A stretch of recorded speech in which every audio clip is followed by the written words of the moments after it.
আজকের আলোচনার বিষয় চট্টগ্রাম বন্দর চলে যাচ্ছে বিদেশিদের হাতে, যেখানে military strategic interest involved. It means এখানে সামরিক কৌশলগত সুবিধা জড়িত আছে।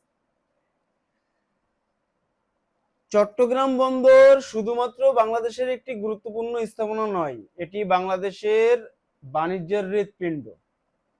আর এই কারণেই বিশ্বের পরাশক্তিদের বাংলাদেশের চট্টগ্রাম বন্দরের উপর নজর রয়েছে, যেমন চীন, ভারত, মার্কিন যুক্তরাষ্ট্র। এখানে যদি আমাদের পক্ষ থেকে কোনো ধরনের ত্রুটি বিচ্যুতি হয়, তাহলে বাংলাদেশ হতে পারে বহির্বিশ্বের পরাশক্তিদের জন্য যুদ্ধক্ষেত্র। And that's why I am very much concerned and I don't want to see my country as a battlefield. দেখুন,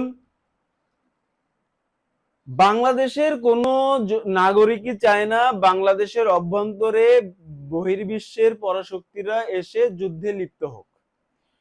চট্টগ্রাম বন্দরকে কেন্দ্র করে কিভাবে বাংলাদেশ যুদ্ধক্ষেত্রে পরিণত হতে পারে, চলুন আমরা একটু আলোচনা করি।